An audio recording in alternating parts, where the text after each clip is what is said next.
Bonjour à tous, bienvenue sur la Linton Mindset, cette chaîne où on transforme nos épreuves en véritables leviers de croissance. Aujourd'hui, j'ai l'immense honneur de recevoir Michael Lallemand pour mon premier podcast, auteur du livre Être à sa place. Aujourd'hui, nous sommes le 10 du 10, le 10 octobre, et on débute ce podcast à 10 heures. Une coïncidence, un alignement, être à sa place, vous en conviendrez. Michael a un parcours impressionnant et atypique. Il a passé plus de 20 ans dans le monde de la tech et du digital, en pilotant des projets stratégiques pour des grands groupes comme Nespresso, IMD et Cargill. Mais derrière ce CV solide, un autre chemin s'est ouvert, celui de l'écoute intérieure, du sens et de l'alignement. Michael a progressivement déplacé son énergie du faire à l'être en choisissant d'accompagner les individus et les entreprises à bâtir des fondations alignées avec leurs valeurs profondes.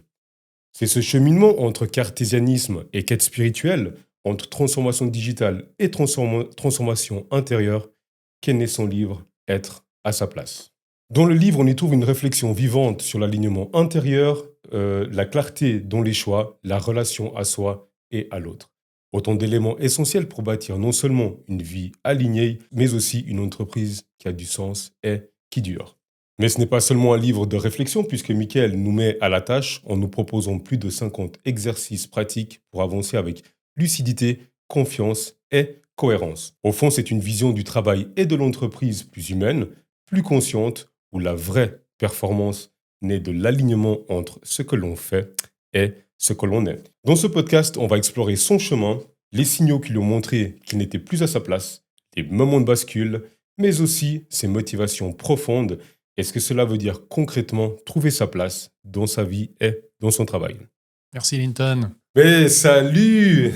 Comment vas-tu? En forme? Super, je vais très bien, merci. Un petit peu enrhumé, mais ça va. Ouais. Très heureux de t'avoir ici pour mon premier podcast. C'est Moi vraiment aussi, ouais, ça me fait plaisir. énormément de gratitude pour ce moment, vraiment. Merci, Mickaël. Donc, on va un petit peu parler, donc, comme je l'expliquais précédemment, de ton parcours, etc. Mhm. Donc, je te pose des questions et sens-toi libre, en fait, de répondre avec ton cœur, avec ton alignement. Dans ton parcours, tu as été au Vietnam, tu étais à Hong Kong, tu étais en Suisse, etc. Quand tu repenses à tous tes débuts, où te sentais-tu le plus vivant? Le plus vivant, alors un peu partout, mais c'est vrai qu'au Vietnam, j'ai senti une liberté que j'ai pas sentie forcément ailleurs. Euh, c'est un peu le fait de se mettre dans un voyage assez loin, c'est exotique, on est complètement bousculé par la vie là-bas, ça nous... Ouais, c'est quelque chose qui vient direct à la face parce que c'est tout nouveau. Donc il y a ce côté-là qui fait qu'on sort forcément de cette fameuse zone de confort et on est dans la découverte. C'est un peu voilà. Donc c'est là où je me suis senti vivant, mais pas que. Je me sens vivant ici en Suisse.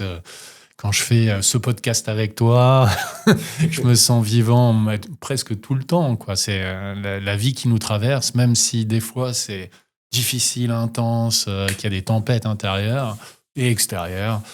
Ben, c'est ça la vie aussi. Donc, ouais, se sentir vivant. Mais le Vietnam, ouais, j'ai un petit faible pour cette période.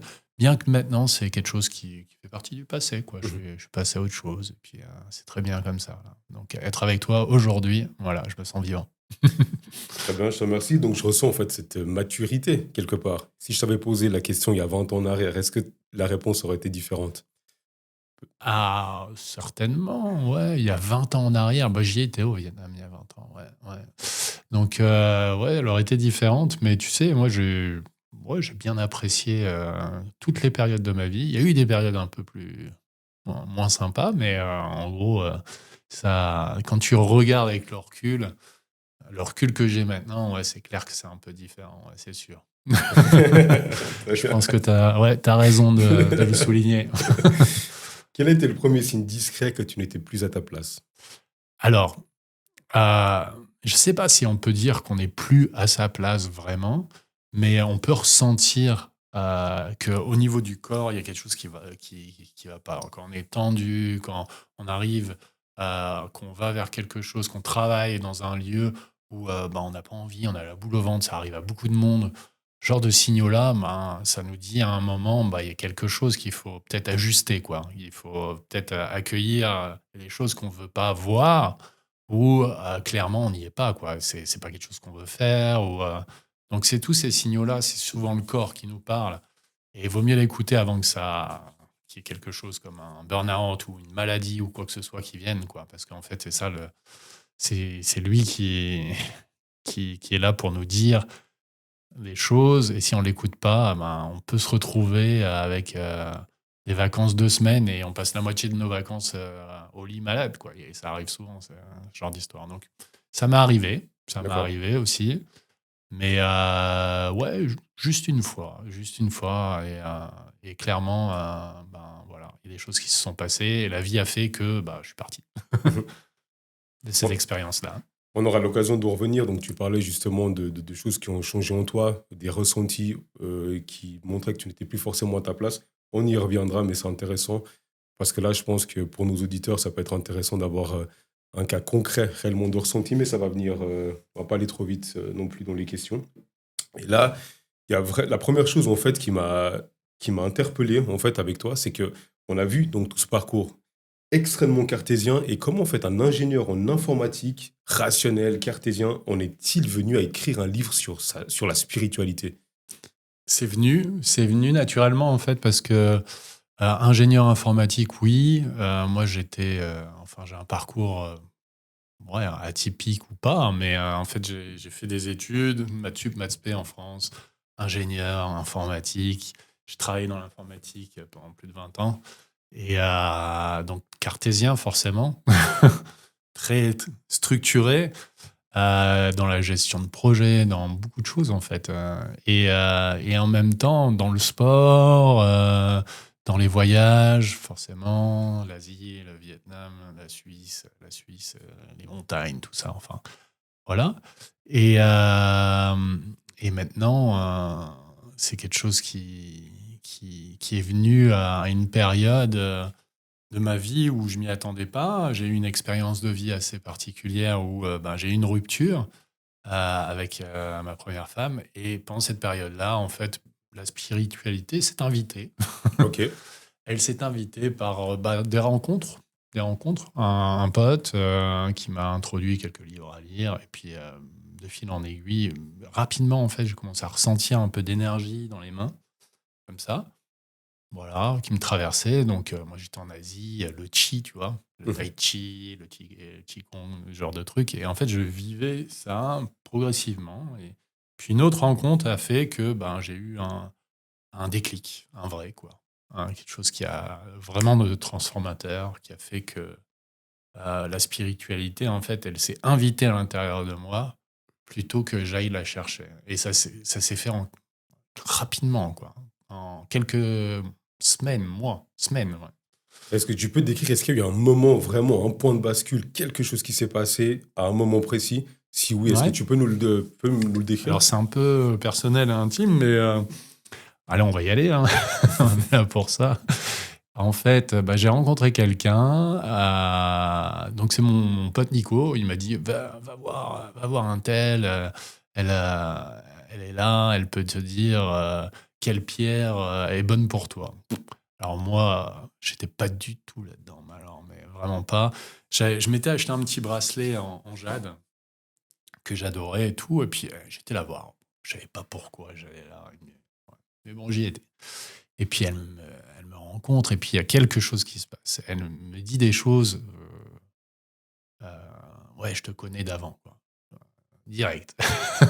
Il y a quelque chose de l'ordre de vie passée, de choses comme ça. Et puis moi, j'écoute ça, ouais, mais je sens qu'il y a quelque chose vraiment qui se passe intérieurement, où quand je suis avec elle, dans cette présence-là, eh ben j'ai une énergie bien plus ouais, qui est là. Je suis de la chaleur, je suis en forme et tout. Ouais. Et puis, eh ben, fil en aiguille, elle est devenue une amie. Et elle m'a proposé de faire un petit soin que je connaissais pas en fait. Donc je me suis assis et puis j'ai eu une vision qui a duré pendant 20 minutes, facile, je sais pas. J'ai perdu la notion du temps. Et là, en fait, je me suis vu. je me suis vu sur une prairie avec un enfant, une femme, et puis un arbre, une brebis. Et là, en fait, j'ai une ouverture du cœur. Une ouverture du cœur, et ça a été tellement intense que pendant des années, j'étais dans une zénitude totale. J'étais dans le silence intérieur H24. Et puis j'avais des expériences intérieures assez puissantes, dans le sens où je découvrais mon corps, je découvrais l'énergie qui me traversait, je pouvais être connecté aux gens, à la terre, aux arbres, aux animaux, enfin voilà. Et tout ça d'un coup.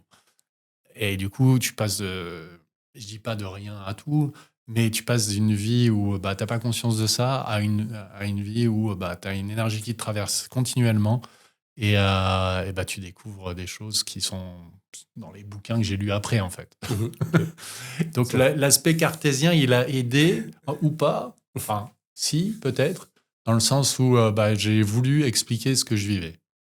Voilà. Et D'accord. j'ai pu l'expliquer grâce à cet aspect aussi scientifique. D'accord. Ok, tu as Donc pu le ramener à quelque mixer. chose de plus concret, quoi. Ok, ouais. Donc, merci beaucoup pour cette description. Donc, on ressent que tu te sentais vraiment bien, en fait, dans cette expérience qui t'a animé pendant quelques temps. Et moi, je fais toujours un peu cette analogie. Donc, sur une pièce, on a le côté pile et le côté face. On peut Mhm. pas prendre, en fait, la pièce sans les deux côtés. Donc, tu t'es senti très bien. Est-ce qu'il y a eu un revers de la médaille, quelque chose de plutôt négatif qui s'en est suivi? Oui, oui, effectivement. Et restons un peu sur le positif avant de passer. Mais oui, oui, il y a eu quelque chose. En fait, j'étais tellement, il y avait rien qui m'atteignait. J'étais vraiment dans l'observateur. J'étais à un niveau où j'étais centré, quoi, pendant un moment. Et puis j'ai eu une autre rupture qui a fait que il y a quelque chose en moi que j'ai pas accepté.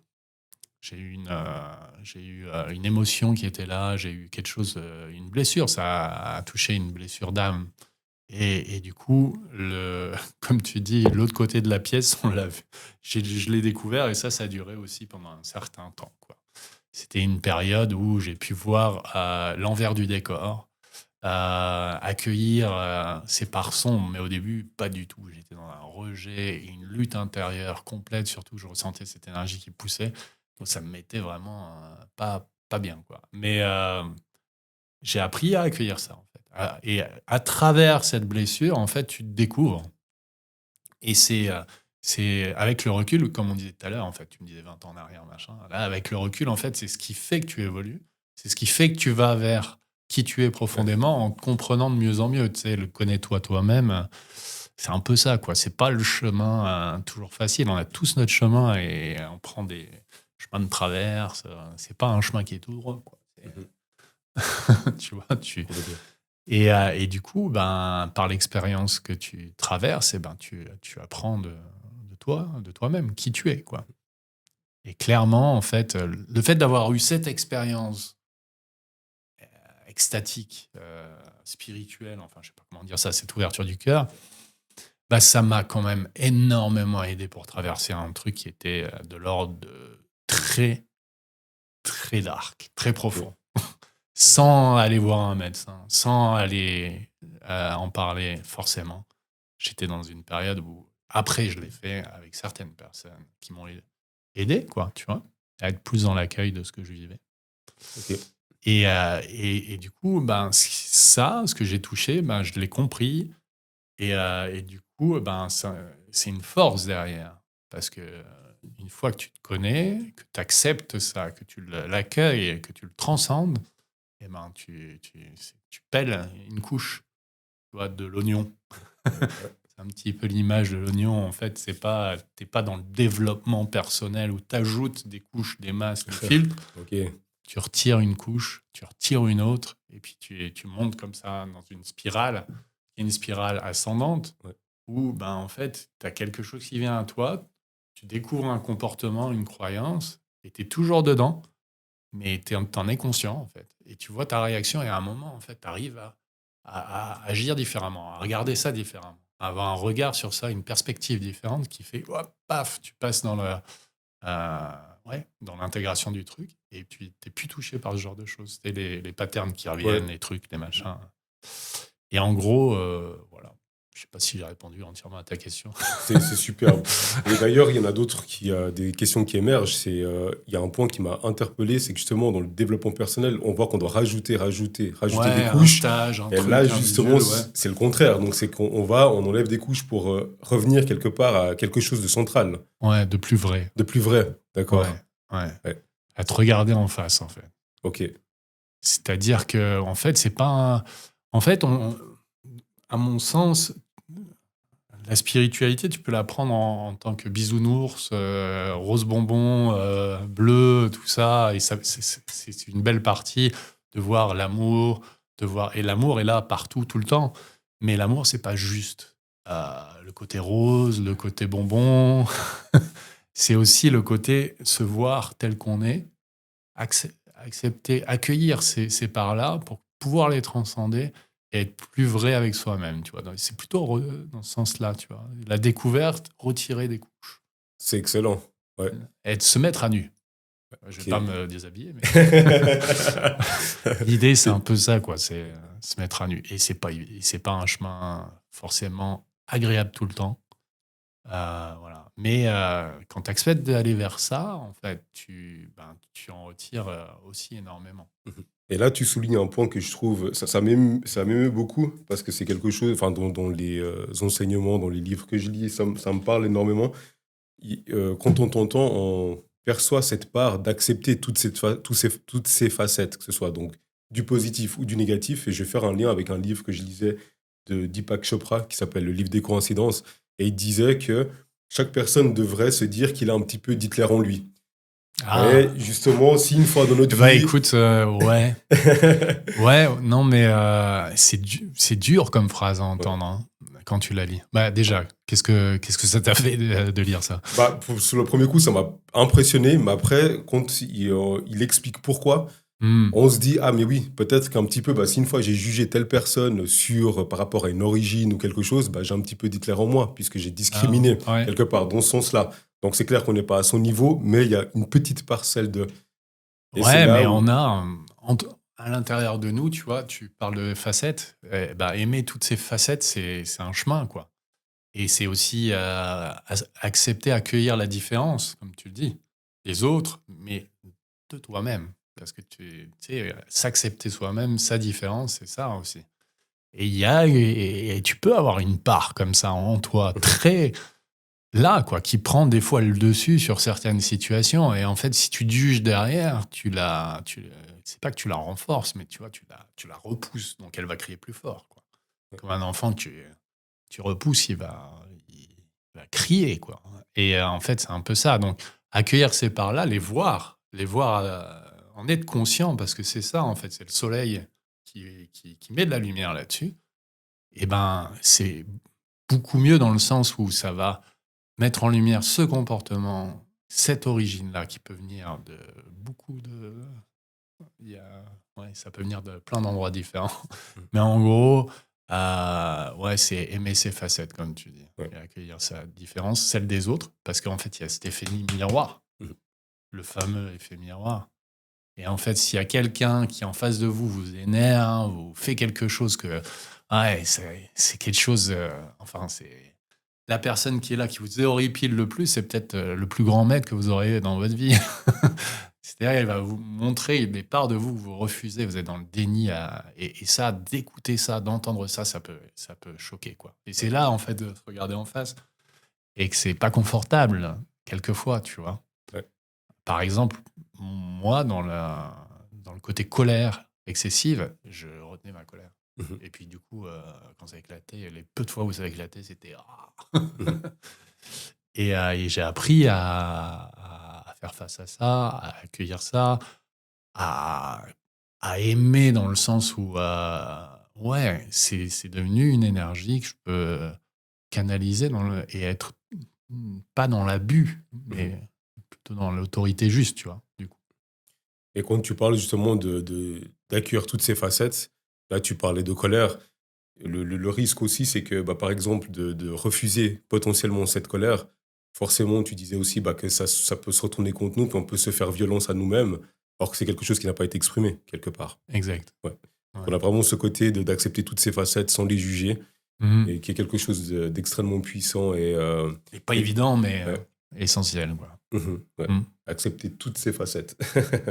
Sur Mm. ma chaîne, je dis souvent ce qui te freine peut devenir ce qui t'élève. Toi, qu'est-ce qui t'a freiné et ensuite t'a élevé, si tu devais le dire en deux, trois mots? Bah là, on vient de parler d'une part de moi, Mhm, clairement, où j'ai été vers ça quelque part. À un moment, j'ai fait de la boxe. mhm, Et, et moi, c'était pas pour taper les gens, tu vois, mais déjà, le fait d'être dans ce sport où tu frappes et tu reçois, donc déjà accepter le fait de recevoir et puis de donner comme ça des coups, à un moment, ben, ça m'a aidé quelque part à pouvoir révéler d'autres parts de moi-même, dont pas forcément la colère, mais à un moment, j'ai un entraîneur, il a commencé à essayer de me faire sortir de moi, de mes gonds et tout.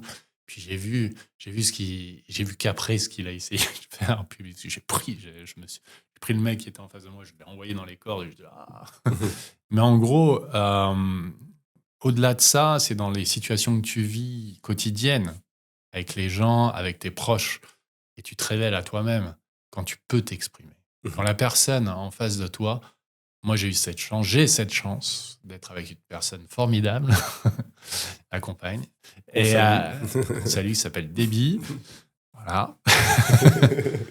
Et elle m'a permis aussi de me donner l'espace de pouvoir exprimer toutes ces facettes. Voilà. Et ça, c'est de l'amour.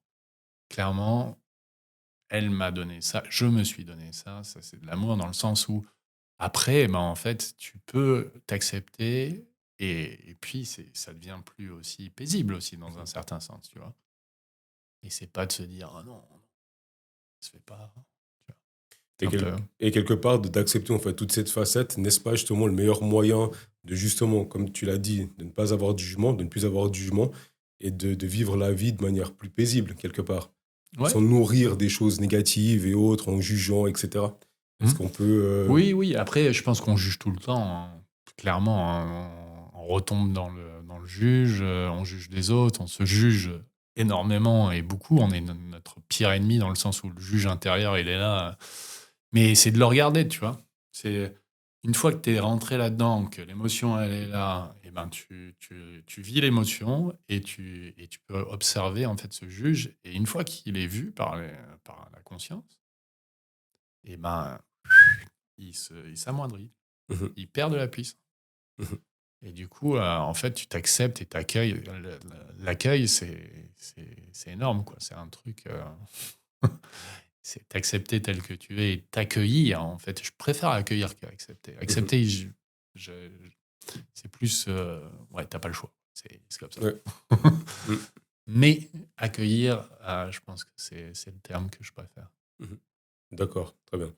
Donc là, on voit bien ce côté, enfin, tu nous décris très bien ce qui s'est passé entre bah, ton côté très cartésien, puis après cette expérience que tu as eue, où il y a eu ce point de bascule, et qu'as-tu dû lâcher concrètement pour aller vers ta place, si je puis dire ça comme ça? Est-ce que tu as dû lâcher quelque chose pour prendre cette direction, ce chemin-là? Ah, ah ben, écoute, dans ce processus-là, comme on en parlait, c'est cette image de l'oignon, quand tu retires une couche, en fait, c'est une partie de ton identité que tu lâches.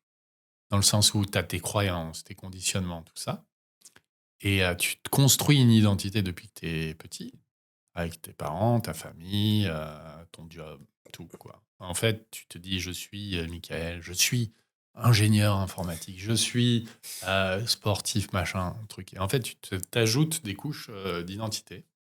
Et tu t'ajoutes des croyances sur la vie. Ah non, je peux pas être violent, je peux pas être méchant, je peux pas être où je dois être le bon garçon, la bonne fille, enfin tu vois, ces trucs qui te collent à la peau pendant un certain temps, jusqu'au jour où ben, tu rentres un peu dans ce processus-là, et, euh, et ben, dans cet accueil-là de ces facettes, et ça saute. Et en fait, au fur et à mesure, ben, tu changes quelque part. Mhm. C'est la vie qui veut ça, hein. C'est le processus, je pense, évolutif. Et, Et voilà, donc c'est un peu tout le temps là récemment, en fait, clairement, là, je suis dans une transition claire. Et ben, j'ai intégré tout ce que j'ai fait pendant 20 ans au niveau du cartésien, comme tu l'appelles, informatique, tout ça. Ça, c'est bon, c'est fait, c'est là. Mais en fait, il y a eu quelque chose qui a fait que je m'identifie pas forcément à ça maintenant, Mhm. en fait. Voilà. Donc, c'est là, synthé, c'est bon. J'ai les outils, ça va. Mais je me définis pas comme étant informaticien, ou Mhm. je sais pas, tu vois. Ouais, c'est très puissant quand tu dis t'identifier à, par exemple, à des croyances, Mm. éducation, etc. Et moi, il y a un truc assez puissant qu'avant, j'acceptais pas. C'est quand j'avais des gens de mon entourage et puis pour une raison ou pour une autre qui partaient Mhm. pour différentes raisons. C'est quelque chose que je n'acceptais pas en fait. C'était très dur pour moi. Je me disais, eh, mais elle n'est pas loyale, ou alors je me remettais en question, je me jugeais.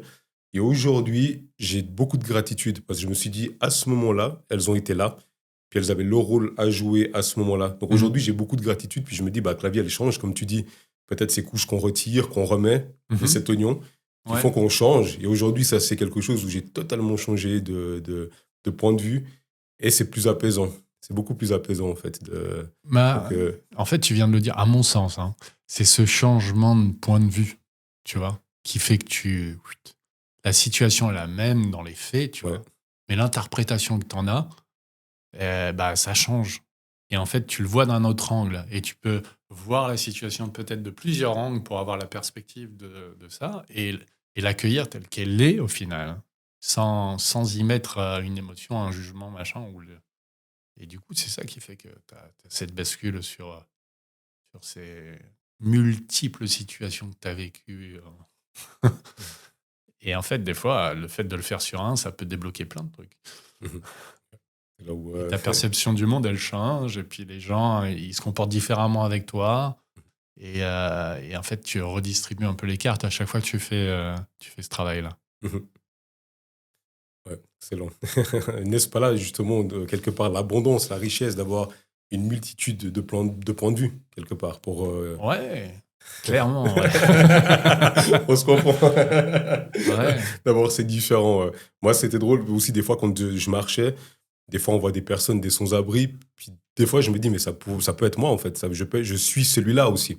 Je Ouais. peux être cette personne-là. Et là, Mhm. du coup, il y a ce non-jugement, il y a ce côté où on accepte, en fait, simplement, toutes les facettes Ouais, ouais, de soi, je tu pense. compatis, hein, Compatis vraiment. beaucoup, ouais, Ouais, ok. exactement.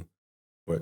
On va revenir donc un petit peu sur ton livre et quelle a été ta motivation profonde pour écrire ce livre, Être à sa place. Alors, être à sa place. Alors, en fait, ouais, pendant une période que vous connaissez tous, malheureuse, celle du Covid, en fait, j'avais du temps. Ah. Voilà. Alors, je me suis mis à écrire pour moi, en fait. C'est clairement pour moi, j'écrivais. Et j'étais dans un processus d'écriture particulier, c'est que je me laissais inspirer. Une écriture que j'appelle inspirée, intuitive, tu vois. Ouais, je me centrais et j'écoutais en fait ce qui vient de là. Donc clairement, en fait, tu prends, et il y en a qui appellent ça l'écriture automatique, mais là, je parle d'intuition, je parle d'âme. En fait, tu t'écoutes et tu écris ce qui est là. Et j'écrivais. En fait, le fait d'écrire comme ça, en fait, ça a commencé c'était un thème, quoi, et un autre, et puis ça devenait une structure, et je me suis dit à un moment, mais en fait, je vais écrire un livre. Et j'ai été plus loin, donc ça m'a pris 9 mois, et j'ai structuré ça à l'aide d'une personne, une éditrice qui a travaillé un peu avec moi. Et puis j'ai sorti ce livre il y a 3 ans, je pense maintenant. Et ouais, et puis bah, j'en suis très fier. Mhm. Et du coup, bah, c'est tout un chemin, quoi. Là, écrivain, par exemple, tu vois, c'était quelque chose que j'avais jamais fait. Et ben, ça m'a plu, ça m'a nourri. Mhm. C'est quelque chose que j'ai continué après. J'ai même écrit des poèmes, tu vois. Donc, je me suis révélé à moi-même d'une autre manière que celle dont j'avais l'habitude. Donc là, on voit ton intériorité par rapport au monde. Qu'est-ce que tu veux amener au monde? Oui. Alors là, oui, bah, mon intention, ben, c'est clairement de partager au monde ce que j'ai pu glaner comme clé pratique sur ce chemin qu'on emprunte tous, en fait, qui est un chemin de vie et un chemin spirituel, mais aussi très concret, en fait. Voilà. Donc, c'est ramener quelque chose de l'ordre du spirituel dans la matière, puis aider les gens à traverser des périodes difficiles, d'être d'être bien avec eux-mêmes quand il y a la tempête à l'extérieur. Quoi. Clairement, et par là, en fait, ça passe par le cœur. Donc, c'est la clé, c'est ce que je dis, le cœur est la clé de cette transformation profonde. C'est vraiment ça, le cœur de ce livre, si je puis dire. Et en fait, donc c'est cette ouverture que j'ai ressentie la première fois, c'est de partager en fait ça pour que les gens ils puissent ressentir leurs émotions, prendre des décisions. Euh, c'est en fait c'est central quoi. Tu peux t'écouter à ce point que ça vienne de là et pas forcément de la tête. Ça t'inspire les idées, tu ressens l'alignement, genre de choses qui font que tu as une boussole intérieure et tu peux te guider dans la vie plus facilement. Complètement, donc qui sert de guide. Et là, je vais illustrer par quelque chose et tu me diras donc ton point de vue par rapport à ça. Dans mon ancien travail, chaque fois que j'avais une présentation à faire, je ressentais un nœud en ventre, un nœud dans mon ventre. Il y avait comme un blocage à chaque fois. Donc ça, c'était le ressenti. Mais mon mental disait, mais c'était pas assez préparé. Tu aurais dû faire plus. Mais ce nœud, il disparaissait jamais. Et là, en fait, je réalise qu'il y a quelque chose d'autre. Potentiellement, ma place n'était pas là. Et je le ressentais en fait physiquement. C'était... Donc ça, par rapport à ton illustration, quand tu dis justement de ressentir les choses, est-ce que là, justement, entre le mental et le ressenti, c'est le ressenti quelque part qui prend complètement le dessus sur le mental? Enfin, quelle est la balance entre les deux? Bah, les deux vont de pair, mais en fait, l'idée, c'est que c'est une information. Le ressenti te donne des informations, ton corps te donne à chaque moment des informations. Et du coup, bah, soit tu les prends en compte, soit tu les rejettes. Et le mental, il est pas mettre à bord, en fait. Mais quelque part, tu vois, si tu le laisses complètement décider de tout, quand je dis le mental, l'ego, tout ce qu'il y a derrière, en fait. Et clairement, si tu t'écoutes plus, si tu n'écoutes plus ton corps et ton cœur, clairement, tu peux te retrouver dans des situations où tu te sens complètement bloqué. Clairement. Et du coup, c'est là où c'est un peu vicieux dans le sens où tu peux vraiment tomber malade, tu peux vraiment te créer une maladie parce que tu t'écoutes pas du tout.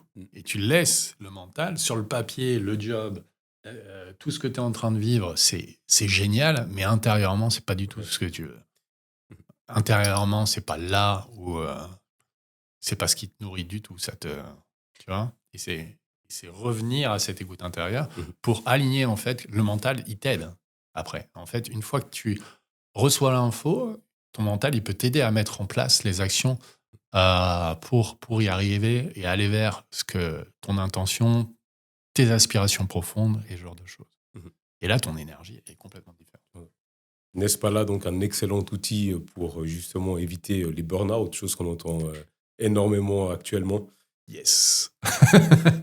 Non, clairement, c'est ça, en fait. Et clairement, pour éviter le burn-out, c'est vraiment l'écoute intérieure. L'écoute que j'appelle du cœur, l'écoute l'intuition, tu vois. Et l'écoute du corps pour pouvoir intégrer ces informations dans ton processus de décision, tu vois. Et clairement, si tu vas vers ça, tu sors certainement de ta zone de confort, hein, parce que tu empruntes des chemins souvent que tu n'as jamais empruntés, tu te découvres à travers tes expériences, et c'est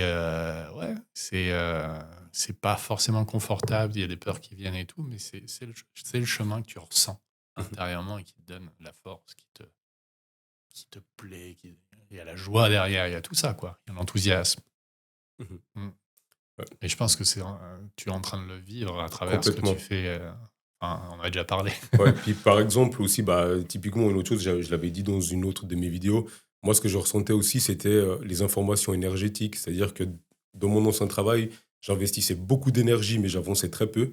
Et là, maintenant, c'est le contraire. C'est-à-dire que j'ai beaucoup d'énergie, j'investis beaucoup moins d'énergie, puis j'avance plus. Et Mhm. pour moi, ça a été vraiment quelque chose d'extrêmement puissant qui me montrait à quel point bah, j'étais beaucoup plus à l'aise dans ce que je fais en fait actuellement que précédemment. Donc, de cette écoute du corps, des énergies, moi, ça m'a grandement aidé en fait. Puis bah, ça rejoint en fait ce qu'il y a dans le livre, qui est justement bah, de se reconnecter à tout ça, de laisser la place à Mhm. cette partie trop souvent oubliée, je pense, et puis que malheureusement, l'école et autres, on n'en parle pas du tout. Enfin, on passe Ah à ouais. côté complètement de cette intelligence qui est juste incroyable, au profit peut-être trop de mental. Ne jugeons pas, mais c'est Ouais, peut-être mais une là, tu es piste. aligné avec ce que tu as envie de faire. C'est l'envie, tu vois, c'est ce qui te met envie. Et clairement, ben, tu mets du temps, tu matures un moment avant d'en arriver à cette conclusion. Et les personnes, en fait, qui y sont bien plus rapidement, mais on a besoin de ce temps. Tu vois, tout est juste dans ce parcours-là. Mhm. On prend tous le temps dont on a besoin. Ouais. Et tu parles donc de changement de paradigme, donc du mental au cœur. Et dans ta vie, comment ça se manifeste dans ta vie de tous les jours concrètement? Donc par rapport à avant où tu n'étais pas dans cette spiritualité et maintenant que tu as mis ça, comment est-ce que ta vie, elle s'organise autour de ça? Est-ce qu'il y a un réel changement ou pas forcément? Ah. Alors, bah, avant, je dirais pas que c'était pas 0 à 1, parce que j'étais à l'écoute de mon corps, clairement. S'il y a eu ce switch, c'est que c'était le bon moment. Mais comment ça se traduit? Bah écoute, je me pose. Avant de prendre une décision importante, voire une décision, je m'écoute, clairement. Et je ressens cet alignement, puis cette ouverture. Ou non. Et là, j'ajuste. En fait, c'est mon outil principal. Et c'est ce que j'essaye de transmettre. Et en fait, avec ça, tu peux réellement te découvrir. Et puis, quand je dis tu t'écoutes, en fait, tu peux écouter une douleur que tu as dans le corps, tu peux écouter une émotion. Et l'info, elle arrive. À la conscience, peut-être, ou pas. Mais en fait, ça apaise, ça te dit, ça te parle, quoi. C'est un autre moyen de. Ouais, c'est un autre moyen que je mets en pratique dans le monde de l'entreprise, que je transmets dans le sens où on parle d'intuition, on parle de choses comme ça qui peuvent faire peur, mais en fait, chaque personne qui entreprend, hein, chaque personne qui est dans un projet ou autre, on l'utilise, hein. Il n'y a pas que des outils analytiques qui font que, ou les data, ou l'IA, non. Là, moi, je parle de reprendre ce pouvoir intérieur qu'on a, qui nous renforce de l'intérieur, qui fait que si on est là-dedans, on est en meilleure santé aussi. Il y a tout et tu parlais d'abondance, et en fait, l'abondance, elle est là. Elle est aussi à ce niveau-là, pas que matériel. Matériel, ça vient avec, c'est une conséquence, mais le fait d'être aligné dans ses valeurs, avec qui tu es, ça te permet de rayonner, ça te permet de Mhm. voir des gens, d'être pas dans la Exactement, même énergie. En fait, tout c'est ça. ça, Ouais. cette abondance-là qui se crée. Ouais, moi je parle d'énergie vibratoire, où il y a des Ouais, choses qui se passent avec ces énergies, ouais, et on se t'appelles, en sent fait, bien. tu attires. Ouais. Il y a des résonances. Là, on parle, en fait, c'est scientifique, quoi. Tu as des fréquences, tu rayonnes une certaine fréquence qui attire à toi certaines personnes et une situation. Ouais. Et en fait, si tu as un filtre des lunettes de soleil qui déforment ta perception des choses, ben, la situation qui va apparaître à toi, tu vas déformer en fonction des filtres que tu as. Donc ça, c'est le travail qu'on a dit avant, hein, où tu retires les couches, tu regardes, ouais, accepter tel que tu es, ce genre de choses. En fait, c'est ça. Tous les phrases les plus connues spirituelles, elles sont là, Mhm. elles sont connues de tout le monde depuis Mathusalem. Ouais. C'est vrai qu'on a lu pas mal de livres sur le sujet. Moi, j'aime bien voir quels sont les points communs entre tous ces livres. Ouais. Quelles sont les choses en fait qui reviennent. Ça, j'adore les percevoir Mhm. et également dans le tien. Et j'aime beaucoup parce qu'il y a quelque chose de Ouais, de l'ordre commun, du ouais. commun qui Ouais, se c'est répand là, c'est et un socle qui est là, qui est bien qui est là. bien là, Et exactement. après, c'est quelque chose à vivre, en fait. Ouais, c'est ça. Ça, c'est... C'est quelque chose que tu vis et que tu vis intérieurement, quoi. Mhm. C'est pas quelque chose forcément à apprendre comme un élève, c'est quelque chose à vivre. C'est la Vivre. vie Mhm. qui t'enseigne. D'ailleurs, dans ton livre, dans tes exercices, justement, tu fais vivre. C'est ça que je trouvais très intéressant. Je reviendrai après Mhm. sur le livre, enfin, ce que j'en ai pensé. Et ça, vraiment, on vit quelque chose à travers ton livre. Et il y a vraiment ce côté où c'est pas que de la théorie. Il y a du vivant Ouais, dedans, et ça, c'est génial. Je faisais je le l'aparté tout de montre, hein, je suite. fais la pub. Bien sûr, vas-y, fais la pub. Il n'y a pas de souci. Et as-tu une anecdote intéressante à raconter dans la rédaction du livre ou autre, une anecdote de vie? Quelque chose d'assez fou qui te soit arrivé ou par rapport au livre? Je parle de la magie de la vie, moi, j'aime bien. Et, ouais, il y en a qui disent la magie. La magie. Et en fait, elle se traduit chez moi par beaucoup de choses intérieures, mais aussi extérieures. En fait, tu vis des choses intérieures qui se traduisent à l'extérieur. Et quand j'ai des rencontres avec des animaux assez improbables, vraiment improbables, que je décris, il y a un petit chapitre dans le livre qui décrit ça, où j'ai un animal en particulier. Et ben, c'est juste magique, quoi, tu vois. Et pendant que j'écrivais ce livre, il y a un animal qui est venu à moi. La plus- ouais, non, pendant la rédaction, en fait, j'allais voir mes potes à Ouchy, donc là, à Lausanne, j'habitais Lausanne. Et sur le chemin, au-dessus du métro, là, il y a cette allée avec les arbres et tout. Et puis, je marchais, et puis il y a un corbeau qui arrivait par derrière, comme ça, et qui m'a touché la tête. Et il est venu se poser dans un arbre. Il Ouah, ouah. Je regarde, j'étais choqué, tu vois. Et le truc improbable, le truc étonné, surpris. Et puis il y a un couple derrière, il y avait un mec, et il était là, mais non, comme ça. Et je le regardais, mais puis je repars, tu vois. Et puis là, le corbeau qui était derrière, il revient comme ça. Il le refait. Avec le sommet de mon crâne, il touche son ventre, comme Et non, ça, incroyable. 2 fois de suite. J'étais là, mais attends. Et il va se remettre dans un arbre et il fait Ouah. Et l'autre derrière, le mec qui était derrière, il était là, mais non. Ah non, mais incroyable, tu vois, vraiment. Ouais. Et en fait, je continue à marcher comme ça. Et là, je l'attendais, je lui dis, il va me le faire une troisième fois, quoi. Là, il réessaye. Il repasse par derrière, comme ça. Et puis au moment où il fait ça, je me baisse un peu. Ah, c'est une petite réaction, genre, bon, enfin voilà, quoi. Et là, le mec, pareil. J'étais vachement étonné, mais ce qu'il y a, c'est qu'il m'a transmis quelque chose. J'ai ressenti quelque chose. Ah, ok. J'ai ressenti une énergie qui est descendue, qui était en relation avec d'autres choses. Enfin, je la fais un peu plus brève. Mais je trouve ça magique, moi.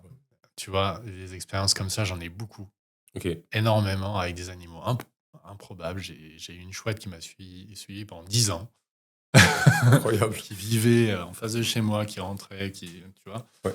Et je l'apprivoisais pas, et réellement sauvage. Et c'était un guide, clairement.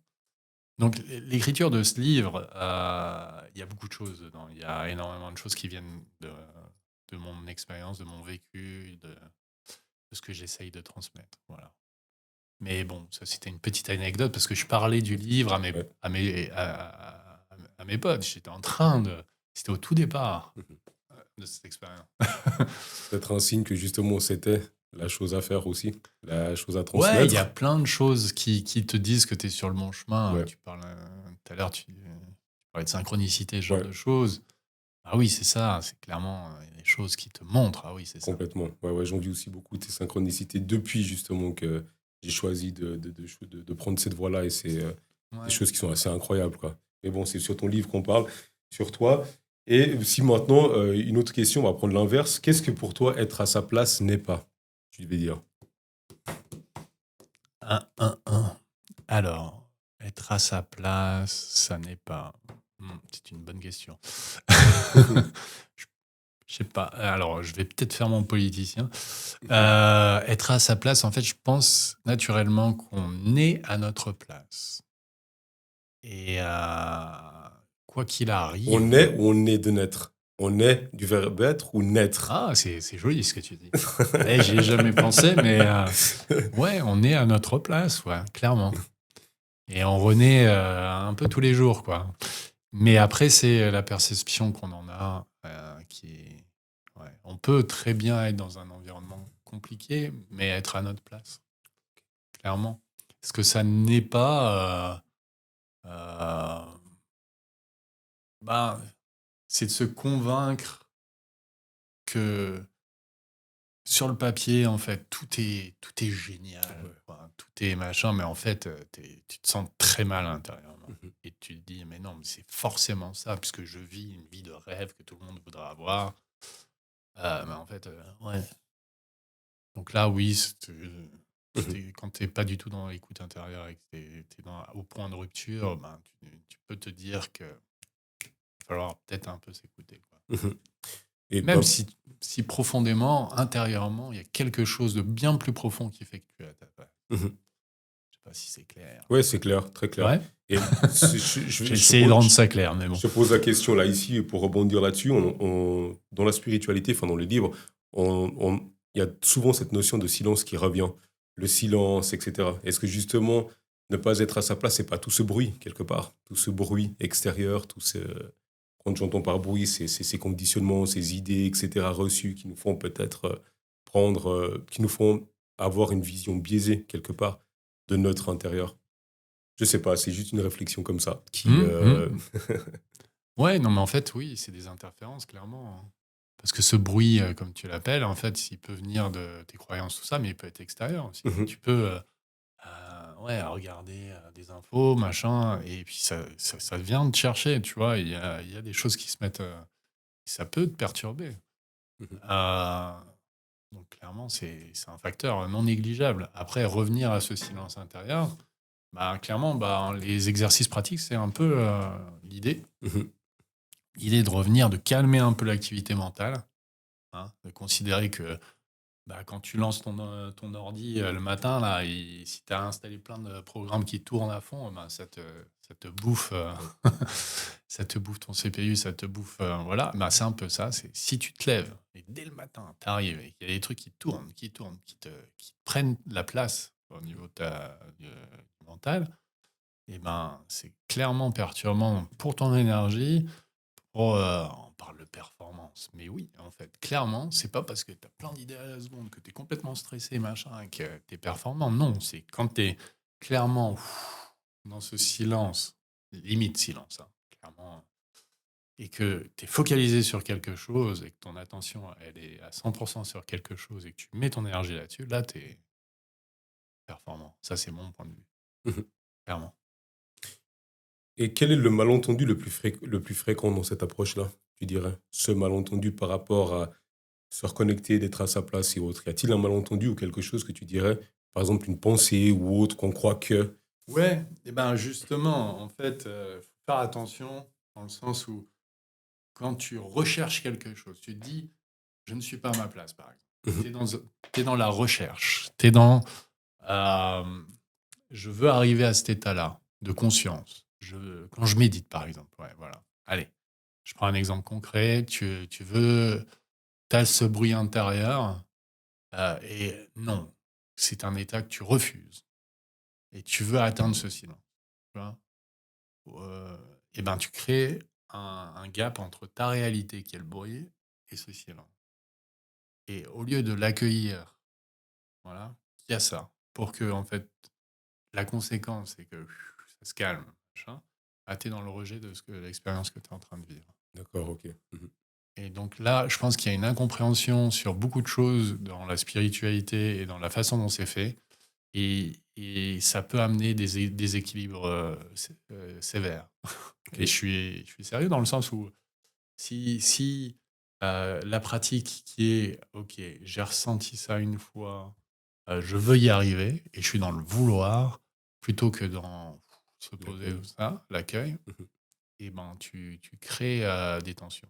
d'accord, ok. Tu vas à l'inverse de ce que tu recherches. Mais c'est pour ça que chercher, et le mental est très fort pour ça, du coup. Toujours à vouloir s'approprier quelque chose. Mhm, Et souvent, les expériences que tu vis, elles sont là, elles sont peut-être éphémères et tu ne les revivras pas.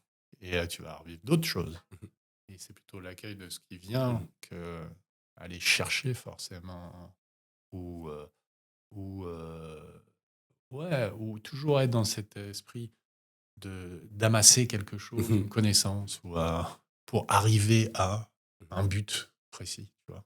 Et une fois que tu y es, ouais, et quoi? Oui. Ouais, c'est quoi là, alors, enfin, comme tu le décris, on voit bien, enfin, aller rechercher quelque chose, donc avec ce mental. Et en fait, c'est la recherche simplement de la sensation, ou même pas la recherche, c'est la sensation, c'est être quelque part. C'est Bah, au simplement de lieu de. ressentir. Ouais, c'est. Tout au long de ce trajet, c'est de pouvoir ressentir C'est... ce qui te traverse, Mhm. quoi, clairement. Ouais. Et ce qui te traverse, ça peut être la joie, comme ça peut être la colère, comme ça peut être beaucoup de choses, ça peut être la paix.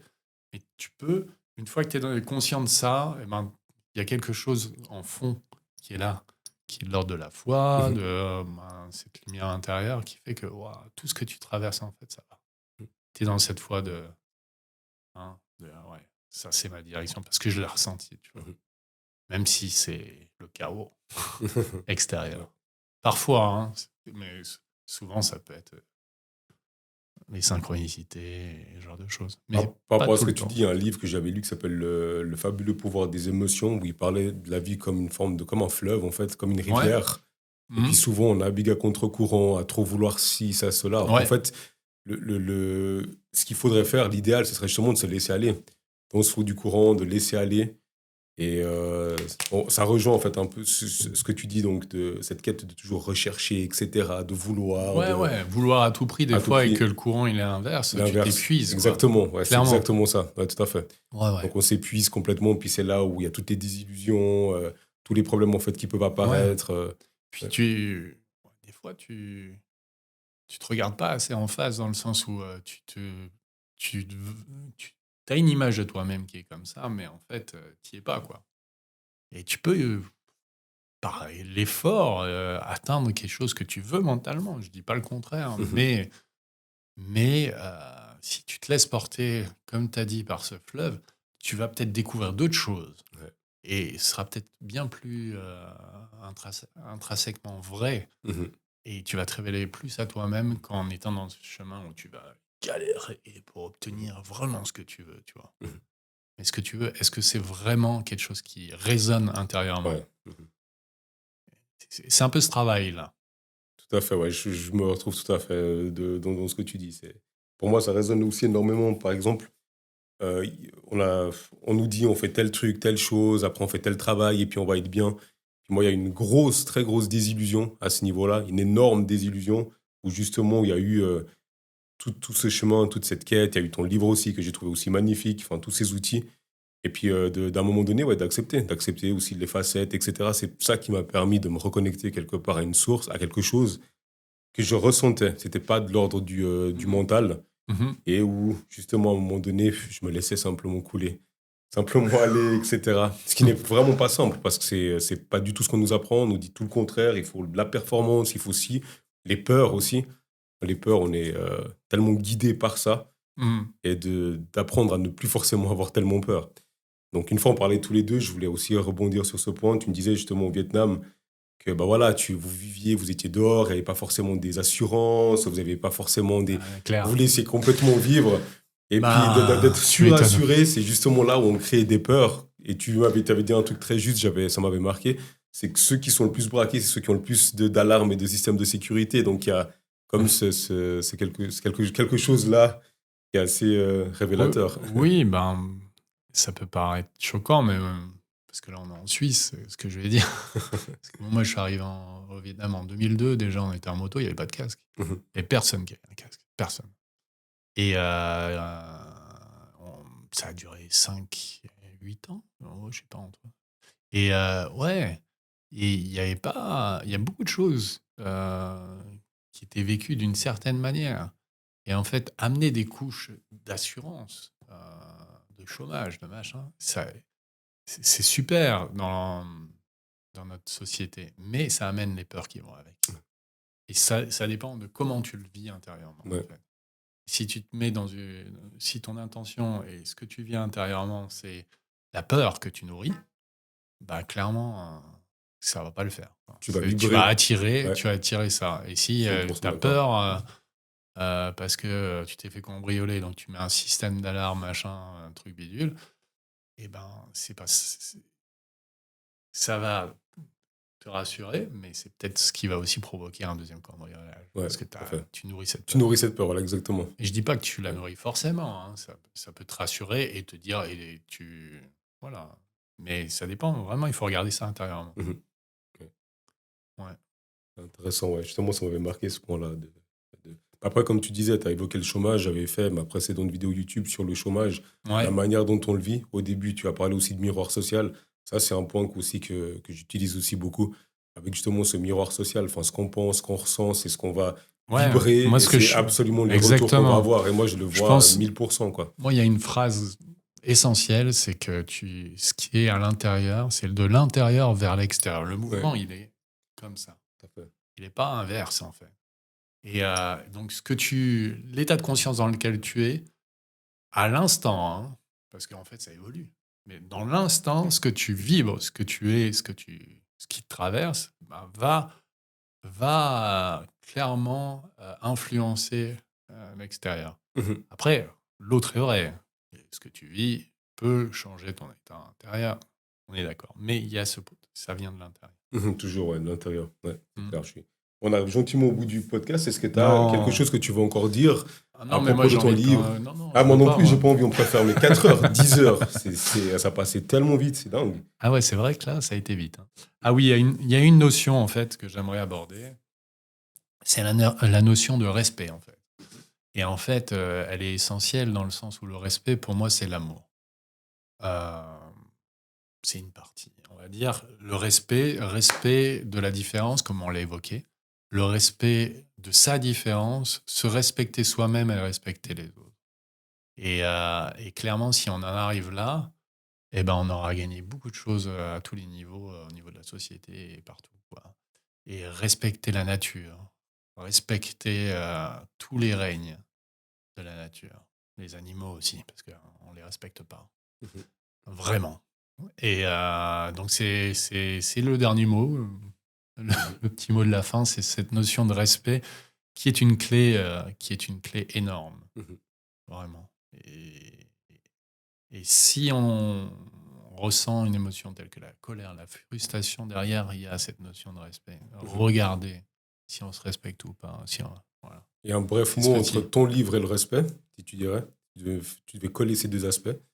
Wow. Je te pose des cols. Oh, ouais, tu me poses des cols, là. Non. Bah, c'est ça, bah, c'est en lien avec cette écoute intérieure. Parce Ok. qu'en fait, si Mhm. tu regardes la couverture, Ouais. tu vois que il y a un être qui est peint là et qui reçoit, qui Mhm. est dans l'écoute de quelque chose de plus grand, tu vois. Et il est en train de se fondre avec la terre Mhm. aussi. Et d'être dans cette écoute-là, c'est vraiment se respecter, Mhm. pour moi. Superbe. Et ouais. Nickel. Bah, je te remercie beaucoup. Moi, je vais faire Ah, donc un c'est retour moi. par rapport C'est au moi qui te livre. remercie. Merci, excellent. Donc, le livre de Michael, Être à sa place, je vais le prendre. Je le prends. Donc, franchement, moi, ce que j'ai trouvé incroyable dans ce livre, c'est vraiment qu'on ressent. Moi, j'ai vraiment ressenti ce que Michael, il voulait retransmettre. Et surtout, on est dans une autre vision où on n'est pas que dans la lecture, on est vraiment dans l'exercice. Il y a des exercices pratiques, il y a des QR codes. On peut se connecter et du coup, il y a des méditations. Et franchement, c'est excellent.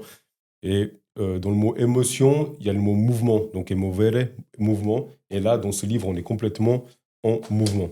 Et on ressent aussi sa volonté de vouloir transmettre. Ça, c'est quelque chose aussi qui est juste incroyable, de ramener quelque chose, d'amener quelque chose au monde. Donc, ma question, elle n'était pas sans une arrière-pensée, mais on ressent ça clairement dans son livre.